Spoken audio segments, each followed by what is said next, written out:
Okay, well, everyone, welcome to Maine Climate Table's Climate Conversations event today. My name is John Hagan. I'm chair of the Maine Climate Table. And Emily and Jenny, can you just give me a sound check too to make sure we've got a Zoom lock on you? Just say, Good, af- got it, or here, present. good Got it. afternoon. Okay, great. I'm going to come back to you in just a minute. Um, But first, before we get started, I thought I would frame this session up just a bit and say a little bit about why this issue is important, the rural-urban divide. And maybe I'll start by saying how this came to be. I was interviewing Jenni, whom you'll meet in a minute, Jenni Tilton-Flood, dairy farmer in Clinton, Maine, I think last September for our Climate Commons series. And that series is sort of a video cast to bring new voices and perspectives into the climate conversation. And I'll say more about why that's important in a minute. But in the interview with Jenni in her grand barn in Clinton, Maine, she told me about a new Duke study about how rural Americans viewed environmental issues and really how urban Americans viewed rural Americans. And Emily, whom you'll also meet in a minute, was one of the authors on that report. And I went straight home and downloaded the report after the interview with Jenni and found it really interesting, particularly because it gave me insights on things I could be doing to help bridge the rural-urban divide. And I thought at the time it'd be really great to get Jenni and Emily together to talk about the report, and especially about things that we might do to bridge this gap. So here we are today, some 6-7 months later. In a minute, Emily's going to give us sort of a high-level overview of this Duke report, maybe 10 minutes or so. And the title was Understanding Rural Attitudes Towards the Environment and Conservation in America. Before I get to Emily, let me just frame up why we think this issue is so important. It's no big secret to any of you on this webinar that our society seems more divided than ever. The most obvious division, of course, is along political lines. The House and Senate just passed the American Rescue Plan, I think yesterday, without a single Republican vote in either chamber, and we've become a very divided society by politics, by income level, by education level, by race, and we're even divided by geography, the rural-urban divide. And while there's nothing wrong with healthy debate of ideas, when we can't even talk to each other, and really more importantly, I would say when we can't listen to each other, we can't solve big complex problems like climate change. Yet to solve a problem that big and complicated, we're going to need everybody, and we need we need a diversity of viewpoints and a diversity of knowledge to solve something that complicated. And just as a quick example, I'm working with a lobsterman from Friendship, Maine, my friend Richard Nelson, on whether it's possible and affordable to electrify the 5,000 boat Maine lobster fleet by 2050.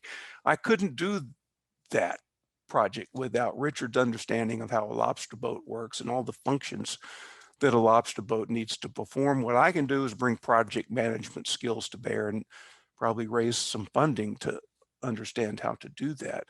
So we've all got to work across these boundaries so we can combine our skills to get stuff done, because we just need to get stuff done. And so we're going to talk about the rural-urban boundary today as one good place to start.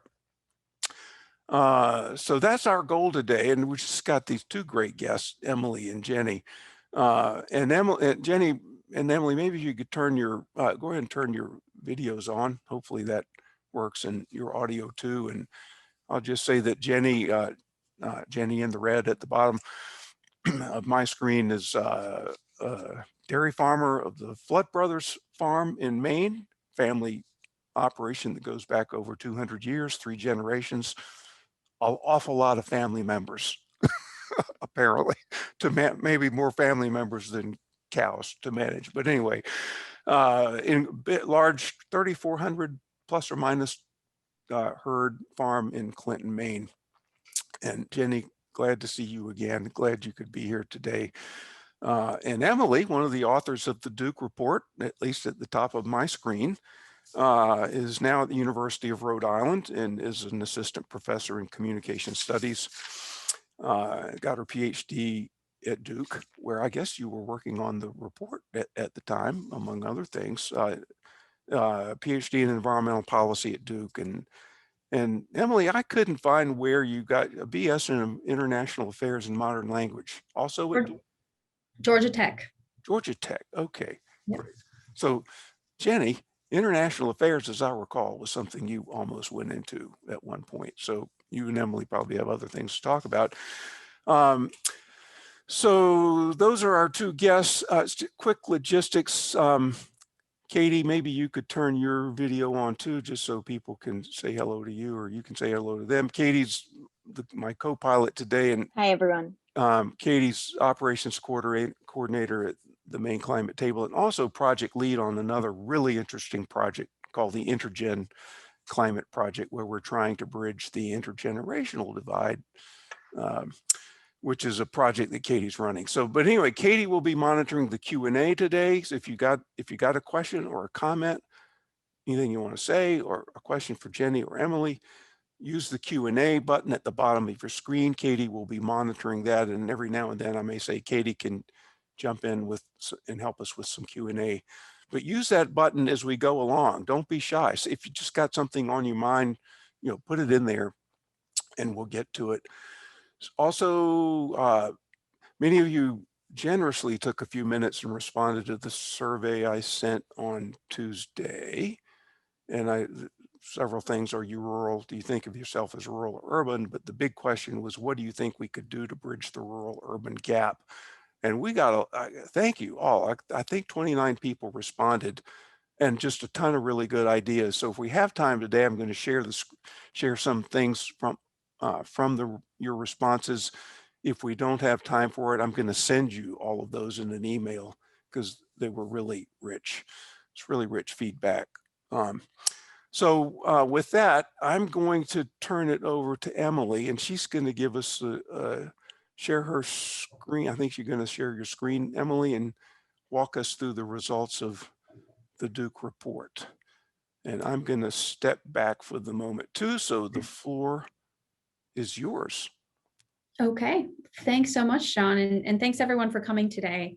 As John mentioned, my name is Emily Diamond. I'm currently an assistant professor at the University of Rhode Island in environmental communication, but I was a co-author of this. Is actually a series of 2 reports that I worked on at Duke University over the past several years, where we really were trying to fill in this gap on understanding what public opinion on environmental and conservation issues is in rural America.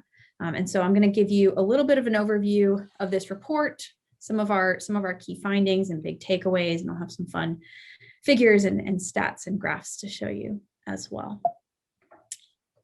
So why rural, right? So we there's a lot of public opinion data and information on what Americans think about environmental issues, but that data tends to really focus and draw from the perspectives of people living in more urban areas, simply because that's where our population centers are. So when you do a representative survey sample from across the country, people from rural America tend to be very underrepresented. But in reality, rural communities account for over 90% of our country's landmass, even though they only represent about 15% of the national population. So this figure shows all of the rural counties. So all of the counties in America that have no cities with more than 50,000 people. So they're designated as rural in the census. So as you can see, most of our country's landmass is actually rural. And this matters for a few reasons. First of all, rural Americans, they do cover most of the country's landmass, and they take care of most of the country's environmental resources, right? They're producing the food and resources that most of the rest of the country relies on.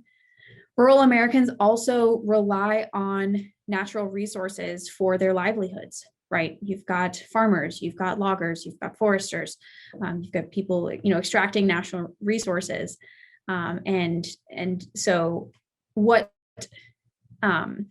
so engaging these communities in environmental conservation is really important. And then thirdly, rural communities are important for these topics because they are on the front lines of climate change in the United States. Because of rural communities' deep reliance on environmental natural resources, they are most likely to suffer the biggest effects from climate change, from droughts, from unexpected weather patterns. So understanding their perspectives on climate change and environmental conservation in general is really important. So what brought us to this study in particular? Well, we realized that there is this major gap in understanding how rural communities view environmental conservation policies. We just, from a policy making perspective, we just didn't know very much about how rural America feels towards environmental policies and environmental conservation. There's a lot of mixed evidence from the literature on how people in rural areas feel about environmental issues that's just very unclear and wasn't helpful for policymakers. And that was leading policymakers to basically ignore the rural perspective from environmental policy making. And as I mentioned before, rural Americans, they matter a lot to the welfare of our environment in this country, right? These Americans are the ones who are the stewards of most of our environmental resources, and their actions have significant effects on the environmental welfare in this country. So engaging these populations is really important, specifically on environmental policy issues. So what did we actually do? Well, over 2 years, I think from 2018 and 2019, we did a series of different research experiences. So we first did focus groups. We started out in North Carolina, and then expanded to focus groups in a total of 9 states in the Western and Southern US. These were over the phone, they were online, and they were in person. We supplemented these with interviewing stakeholder leaders. So these were people who are community leaders in their rural communities.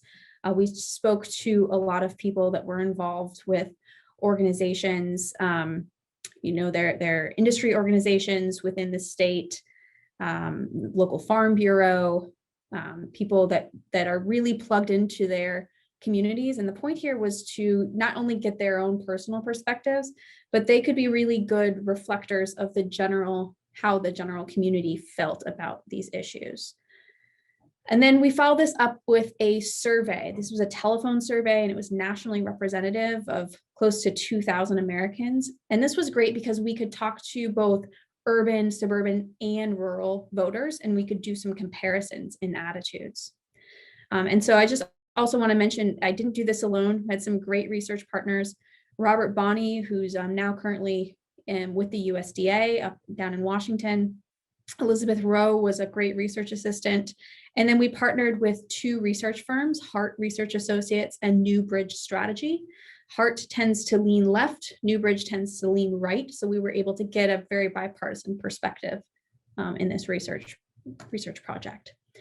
So this map shows you the states that we covered through our focus groups and interviews. As you can see, we covered almost all of the Western United States. Our funders were really interested in Western US perspectives, but through our interviews, we were also able to get representation from all of the other regions in the United States. So we feel like we got some pretty good coverage, and we had a lot of consistency in responses across geographies. So we feel pretty confident that our conclusions are fairly applicable across the country. All right, so now what I'm going to do is go over about 5 of our main takeaways from the report. The first takeaway is we were really interested in the role that rural identities play in informing environmental attitudes. And what do I mean by rural identities? Well, we got the sense through talking to people across the country that people that live in rural America very often identify a strong part of themselves as rural Americans. And this is a fairly universal sentiment. There's this sense that people in rural America identify with each other, right? So a farmer in, a farmer in Georgia and a rancher in Montana obviously lead very different lives, but they share this sense of identity that ties them all together. And so we wanted to understand how that sense of identity, rural identity, was associated with different environmental attitudes. A lot of this rural identity was explained by a deep connection to the place that they live in. So this chart shows you the difference between rural and urban voters in their response to the question or the statement, "I feel like the area that I live in is an important part of who I am."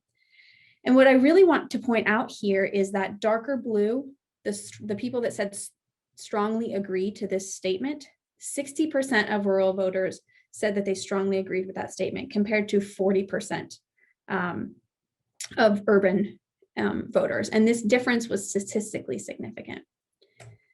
We were also able to identify some shared rural values. So 3 that I'm going to pull out today: a strong sense of community, a strong connection to nature, and a strong sense of stewardship of the land. And I think these are themes that we can come back to throughout our conversation here. The first is the really strong sense of community among rural Americans, a strong commitment to and a reliance to their local community. The people that we talked to tended to be highly engaged in community activities, were frequently on many different positions in their town, and they made their decisions with the broader community in mind. So a couple quotes to really drive this point home. This recognition that there's a mutual respect for what people in their community are doing. We heard frequently that people were going out of their way to take care of their community members. They knew who was in their community, and they were making decisions about their own farming practices, for example, in a way that would protect members of their community. And just more reiteration that the bonds here are really strong in rural communities, potentially stronger than in urban communities. A second core value to this rural identity that we found is a strong connection to nature. So people in rural areas are using nature and natural resources every day. They think about where resources come from more so than people in urban areas. And because of that, they tend to have a greater interest in the laws and regulations of environmental resources because they're using it on a day-to-day basis. And then finally, this all translated into a strong sense of stewardship among rural Americans. So we heard across the board frequently, people felt like they were stewards of the land. They needed to make sure that they were taking care of their land. And the main motivation here was so that they could protect their land and their soil for generations to come. They saw themselves as temporary tenants, and they have a real strong priority to take care of the environment. All right, the next takeaway, what environmental issues matter to rural and urban Americans? And we found that there are some differences. So I just want to share this one slide here. You can read more about this in the report, but we asked people to identify what their 2 most important environmental and conservation issues to address were. Across the board, people prioritized clean water, which was pretty consistent, recognition that this is one of the most important things to protect from an environmental perspective. But while rural voters were more likely to next say protecting farmlands and protecting wildlife, urban and suburban voters were more likely to say that addressing climate change was an important issue to address. So a little bit of difference in priorities there. We also talked to people about who they trusted to get environmental information from.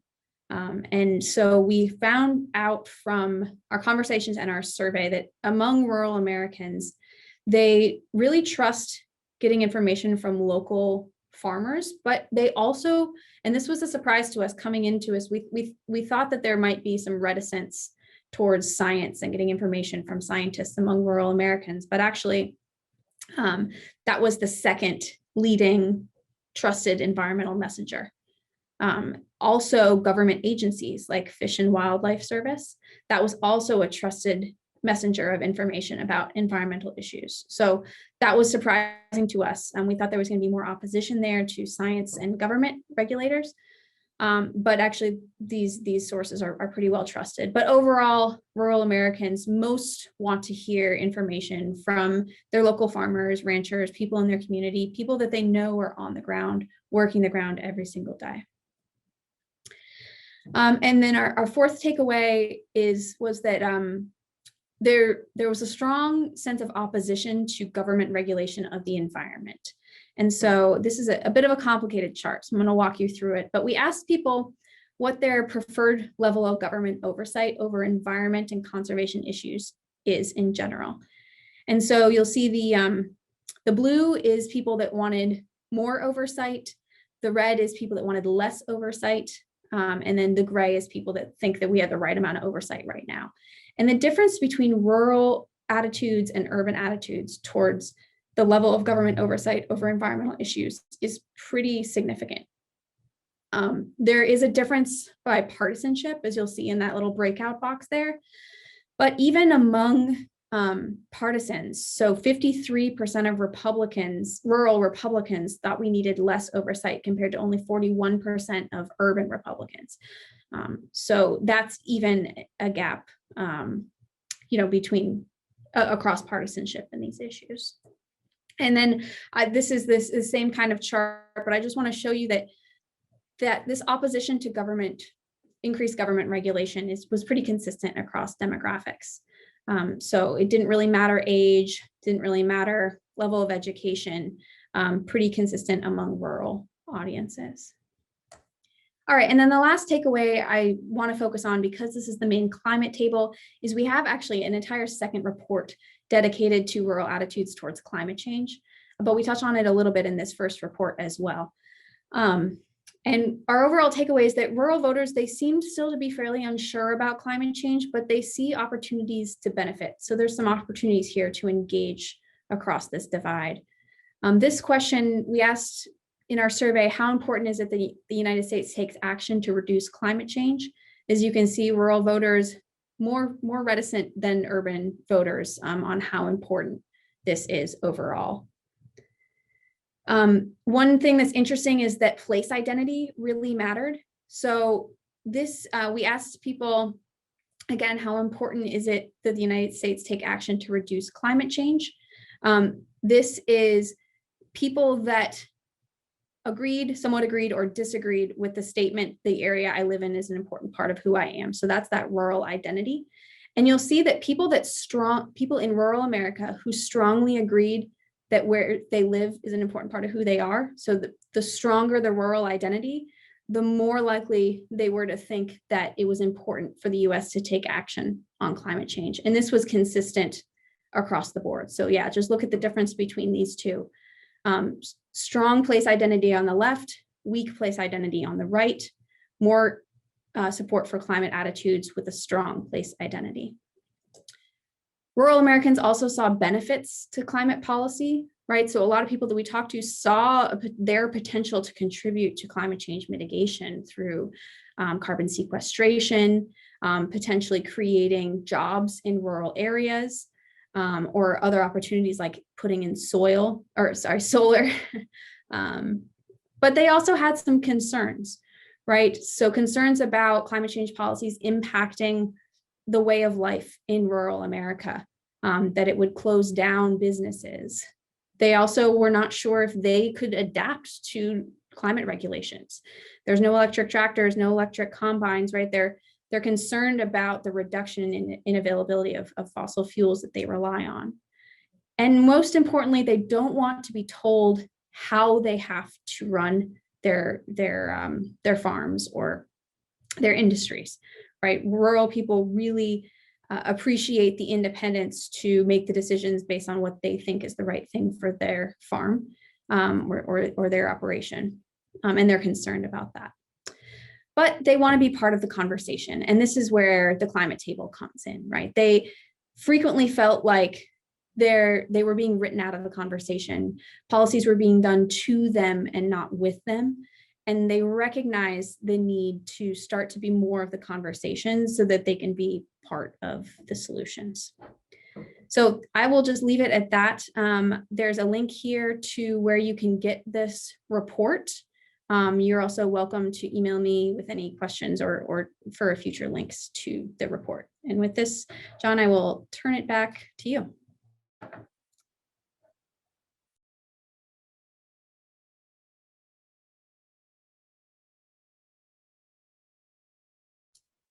John, you still there? Yes, thank you, Emily. The mute button. Jenni, can you turn your, thank you. Jenni, you were the one that told me about this report to begin with. What about it resonated? I mean, you just heard the overview again, but what about that report resonated with you so much? Well, what resonated with me was the fact that when I'm having conversations with my peers in rural America and in agriculture, and they're frustrated at the words that they hear, I'm realizing there's a difference in what the conversations that are being held. When someone is talking about climate change, many rural Americans and many of us in agriculture, they react negatively to it. But if you ask them, do you think it's important to protect your soil and to grow your soil and make sure your land is healthy? Oh, they're totally all over it. And that's that whole, they're hearing something, but they're not listening. And it's also on the other side as well. They're speaking in the terms that they're familiar with, and someone is not understanding it. And I think it's just a battle of wills sometimes. It's not as easy to it's not that simple. But a lot of times it's something I'm familiar with because I move between urban and rural, and it's something I'm familiar with because it's a lot like generational miscommunication. I guess one thing that I remember about the report was, and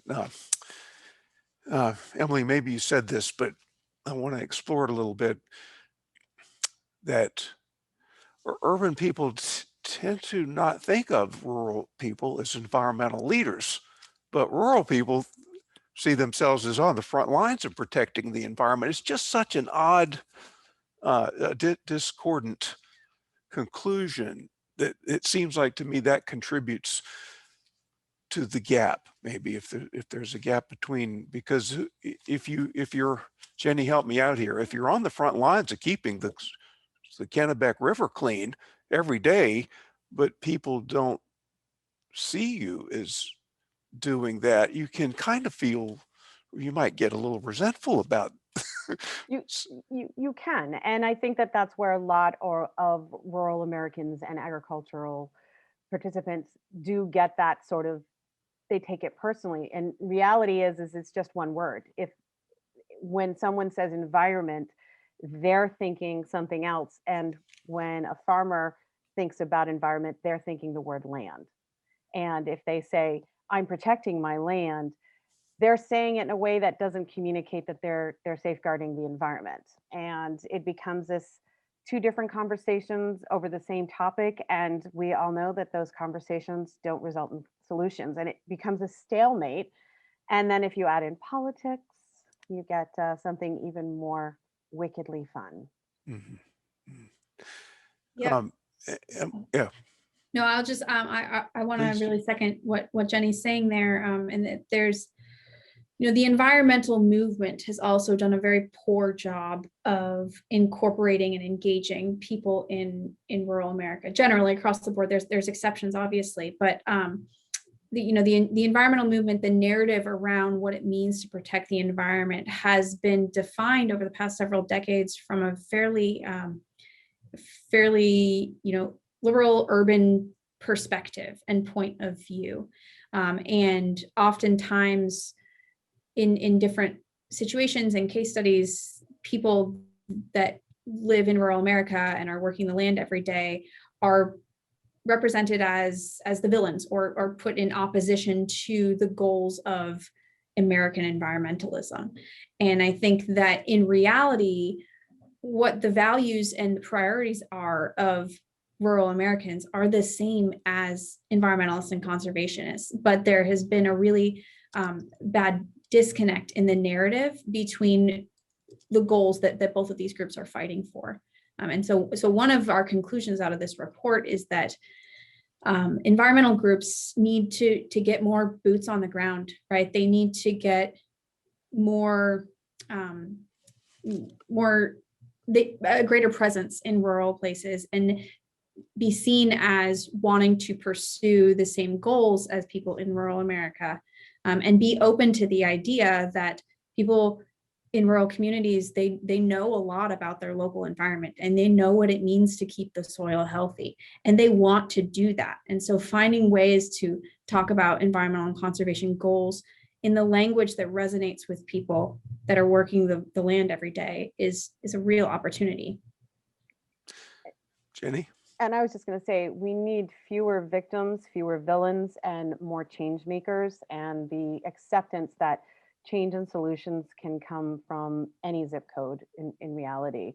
And I do think that a lot of it has to do with a sense of not having any power over destiny. If I'm living in an urban environment and I know that some of the damage to my air quality is coming from a rural space, then I do feel that I'm powerless to change that. And I do want to empower myself and others to be able to make the changes necessary. So I mean, I think there's a lot of dialogue that needs to happen. And that is both sides coming to a more familiar territory of positive change as opposed to recrimination. Jenni, do you, I don't mean to make assumptions. Do you feel like that the rural urban split has widened over time, or is it you think it, I mean, Oh, you live in, why, and so it has, from your perspective. yeah, and I think a lot of that has to do with the fact that fewer and fewer of our population has a deep and meaningful relationship with ag. I mean, we are further and further away from it. Everyone used to have either a connection or a complicated relationship, as Facebook would call it, with ag, or at least they had a close relationship with someone who was involved in it. And now we're so much further between. And less than 2% of our population is actively engaged in food and fiber production, and the rest of that remaining, I think it's less than 85%, have a connection with agriculture within the past 2 generations or so. So, I mean, somebody's grandmother probably didn't even go buy a farm on the way to school. Not having that connection, not having that familiarity does create a chasm.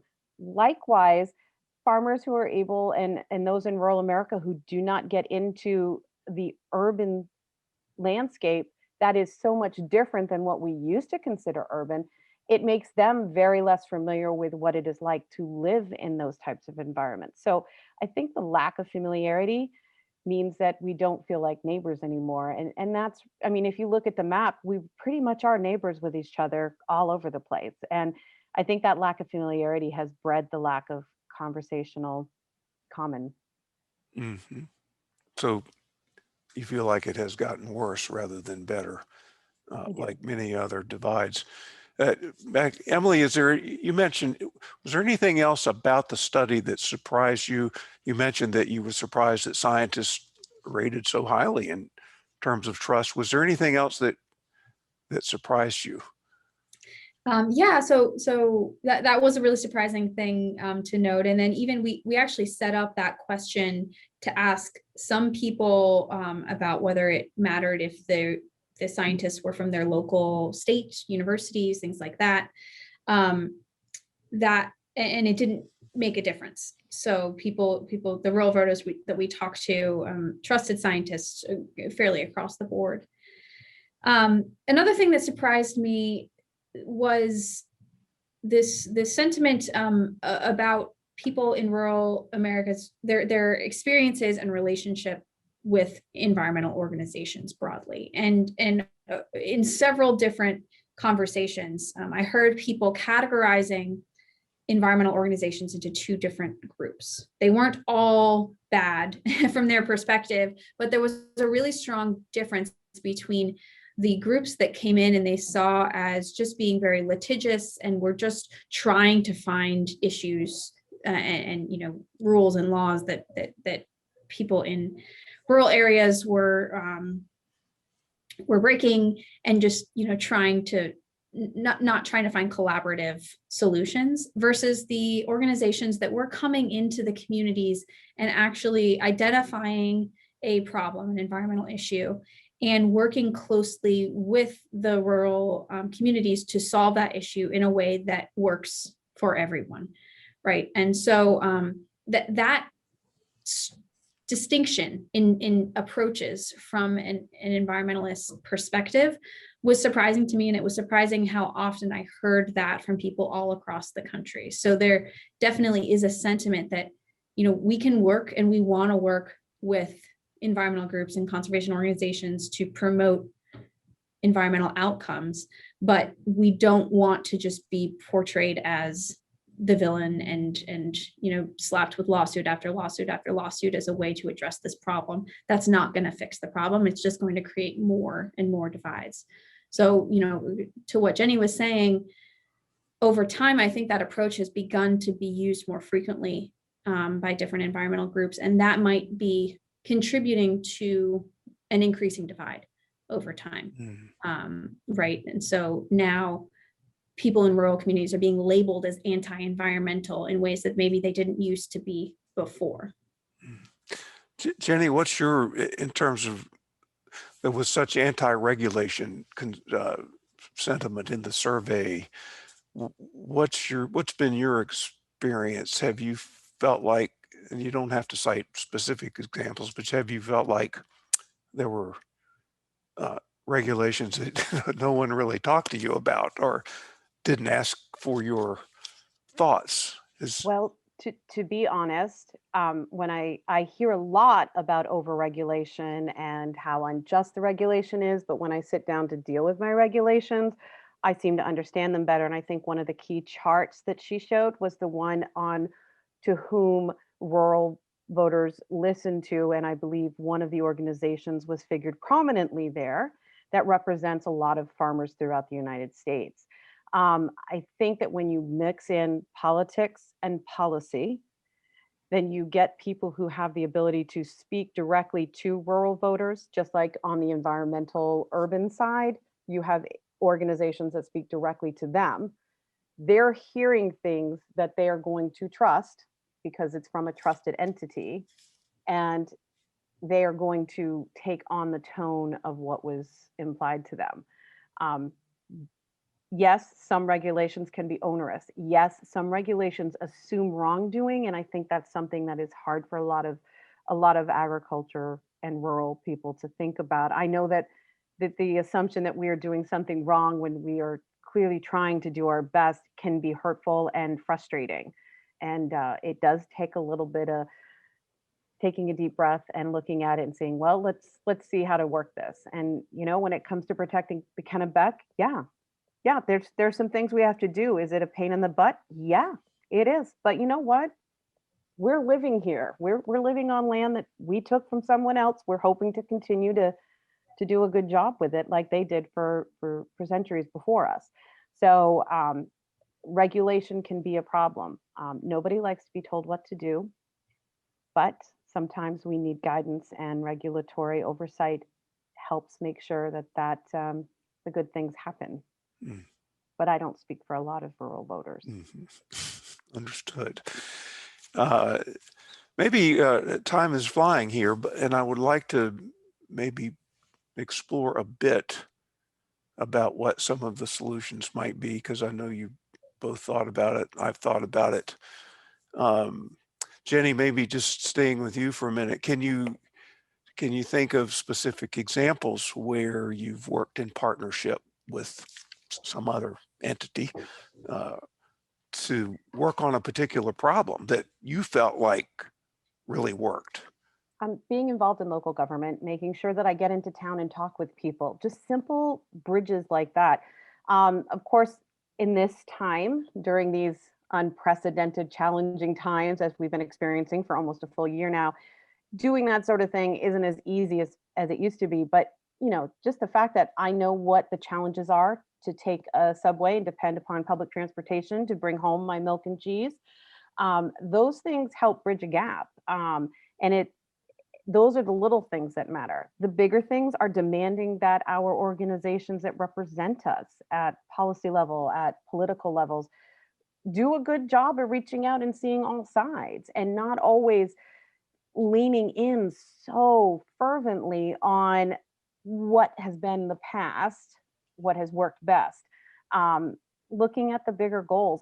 It's a lot of work from the inside, and I think that it's all about healthy discussion and healthy communication, not only between rural and urban, but within those spaces themselves.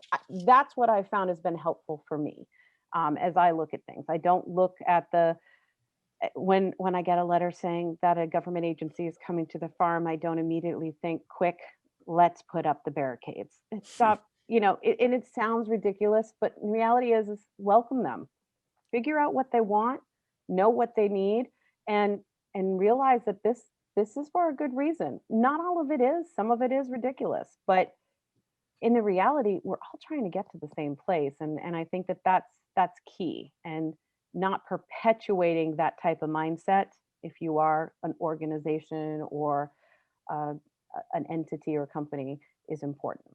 Mm. Um, so talking to each other, as simple as it might sound, it's actually really important. And as maybe when what I said in the intro, what I found to be works best is listening, not talking. I Yeah. just do a lot of listening. And then I eventually figure out, oh, I see what we could do here, but I don't know that at the beginning. Emily, back to you in terms of what do you think might work? What can we all do in our various roles, whether we be rural or urban? What kinds of things could we be doing to maybe help? Yeah, I think, your point there about listening over talking, obviously that is something that is not a common perspective in politics these days. Mm. And maybe it never has been in politics, but I think I think you're really right on the right track there of people that we talk to, the rural voters that we talk to, they want to be listened to, right? They want ways for their voices to be heard and incorporated into the policy making decisions. They do very much feel like so many policies are being done to them, and it's impacting. They're being told what they can and can't do without the ability to have input into that decision. So I think, more opportunities for more collaborative governance, the more of these regulations that we can develop and implement at local levels, the greater likelihood they are to be successful, because people in rural areas are much more likely to trust their local governments than the national government's national regulations. I also think that, when we're talking about shifting the narrative here and portraying rural communities no longer as the villains when it comes to environmental conservation, but they can actually be a lot of the heroes, because there's so much potential, and especially when we're talking about climate change, for rural communities to be change agents and leaders in addressing and mitigating climate change. And there's honestly so much more that a rural farmer can do to make an impact on climate change than someone who's living in an apartment in New York City, right?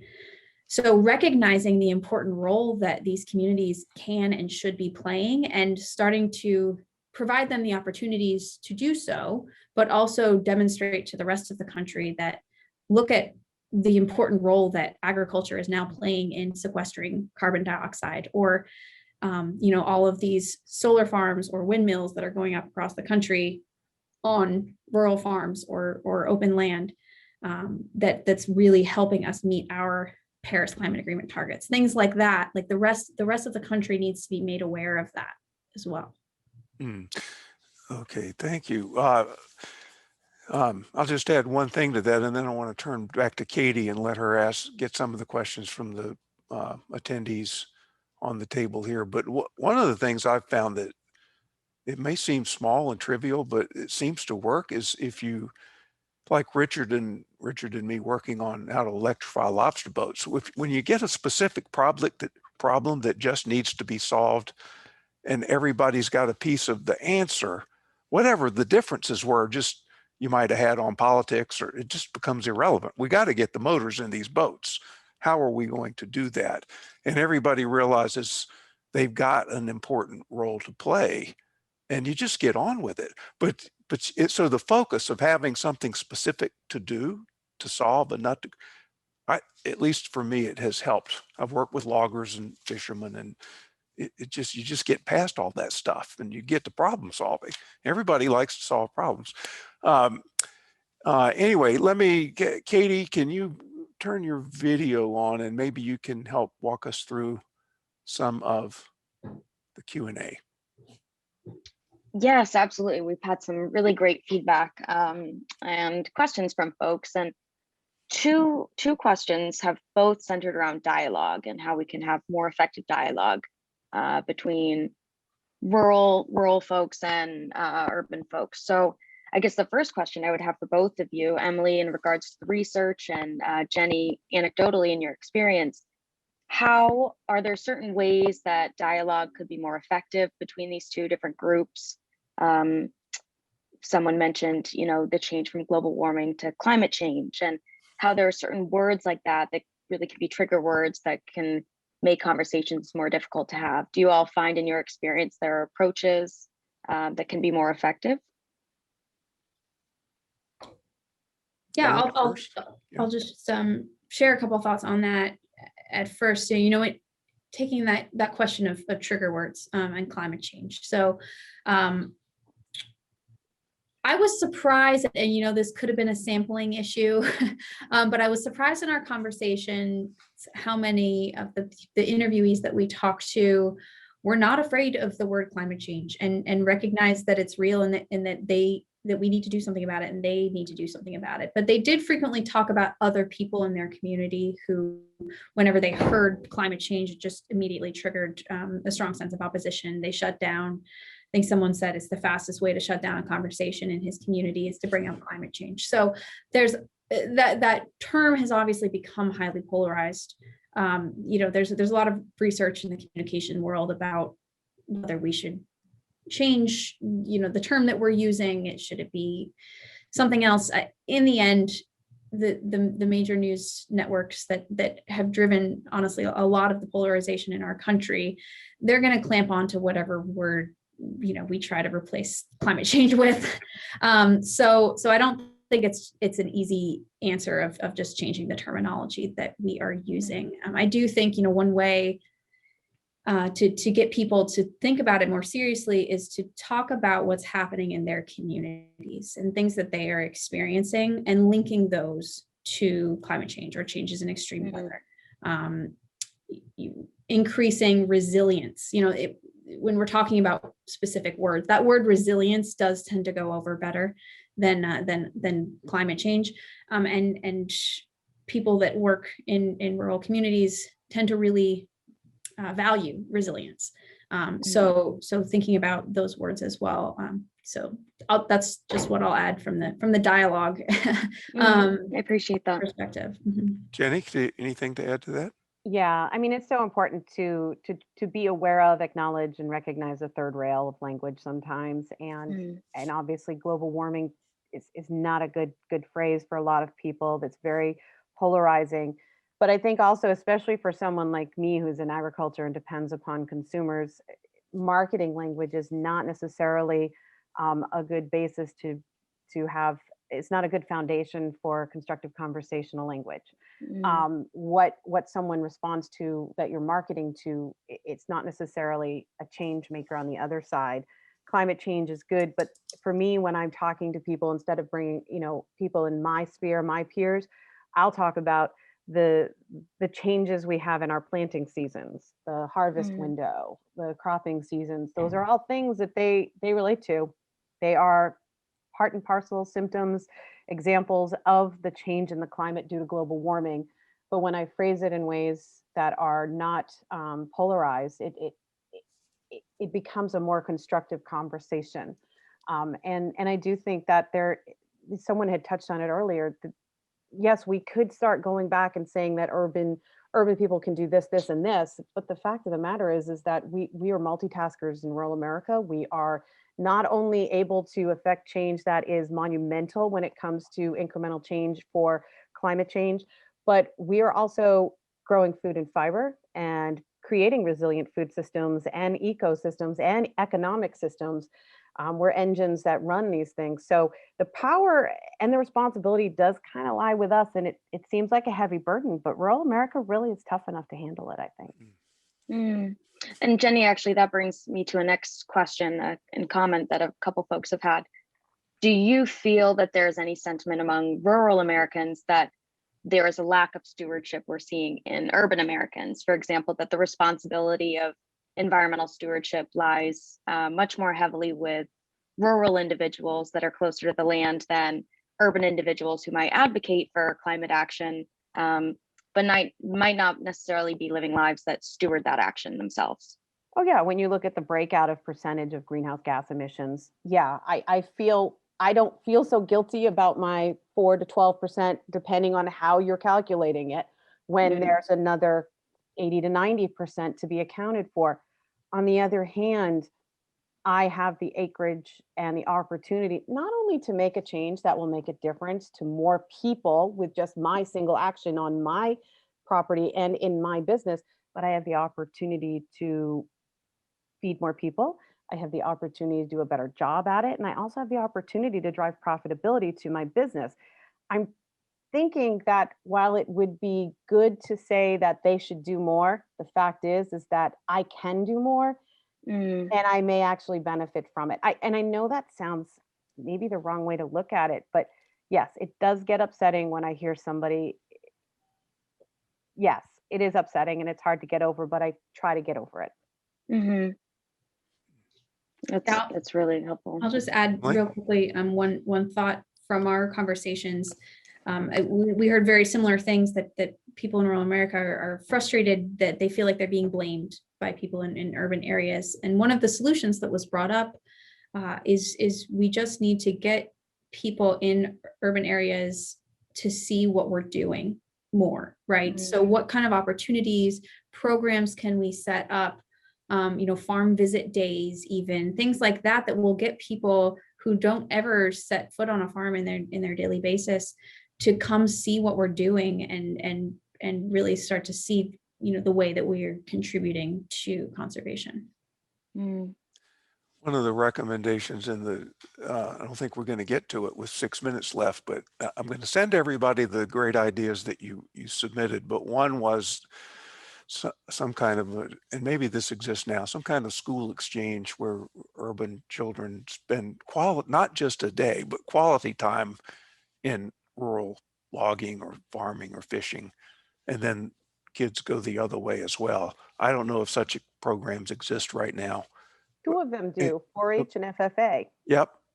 Yep. And we pay for them. Can you say a little bit more about those? Both Jenni? of those organizations, FFA is in, I think there's 750,000 Americans throughout rural and urban America who are involved in that program. When it comes Future to Farmers of America, right?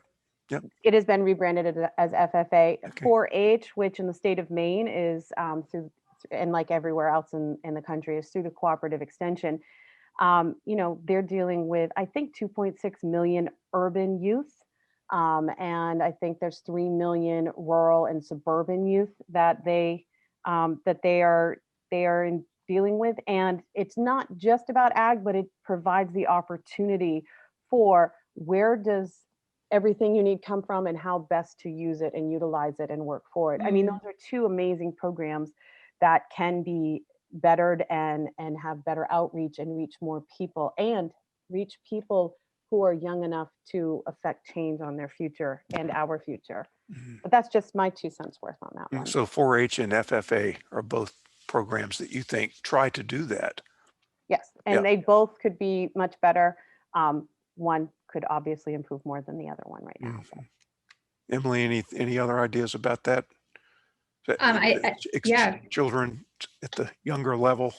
I think, you know, getting the younger generations to connect and see each other as less different than maybe the older generations currently see each other is always a great strategy. I think from a climate perspective as well, it's the younger generations in rural America that tend to really be pushing the boundaries on getting rural America engaged in climate change. And so the more that we can create opportunities for those younger generations to connect, the better. Mm. Okay, Katie, anything else in the, Yeah, I would one just like last to ask, call? yeah, one more. So we've kind of talked about, personal ways that we can be doing, interchange programs and things like that. Do you all see any opportunities for leaders at the policy level or, prominent organizational level to systemically amplify rural voices and, put rural voices at the center stage of a lot of these conversations? I think there's a definite need for that. And I think our Mhm. policymakers need to understand that and need to see that they can't be making policies in isolation in Washington, DC, right? Think Mhm. about having people on a more local level who are plugged into communities, helping listen to the communities, understand what they want, and move forward from that perspective. I think that, and we also, we need to break down some of the barriers between the rural representatives and the urban representatives, Mm. recognizing that there's a lot more overlap in these constituencies. Mm. And when it Jenny? comes to the organizations, whether they are more targeted towards urban or rural or representing agriculture or anything, just like politics, if you're busy spending time reassuring and, you know, cultivating your base, you are never going to change. It is going to be Mm. inertia, and we are going to be not building bridges, but building walls. And Yep. and that unfortunately is true no matter what you're talking about. Mm. Takes a lot of work to build bridges, doesn't it? It's time consuming, actually. All right, we got like 2 minutes or less. So maybe I'm gonna say one more thing and then thank you too. I just started a book, and maybe if anybody's interested in this topic, I'd recommend it. It's by Senator John Tester, senator from Montana, of all places, a Democratic senator from Montana. And he just published a book last fall called Grounded, a Senator's Lessons on Winning Back Rural America. And as you know, a Montanan rancher, he's got some, and Democrat, he's got some thoughts about that. Really good. I've only read half of it in the last chapter because I wanted to know the ending for today. But anyway, it's really, really good book if you're interested in this subject. And Jenny and Emily, thank you for doing this and for these great insights. And it was just a real treat to have both of you together today. And thank you, Jenny, for letting me know about Emily some 6 months ago. So, okay, we're going to sign off again. To those who are participating, I'm going to send everybody the notes, the survey that you sent in. So you've got that information. And I'd just say go, if you're urban, go meet somebody in rural America. If you're rural, go the other way and listen somewhere in there. So, okay, thank you all and everybody on the call. We'll see you. Have a good day. Thanks so Bye. much, everybody. Thank you.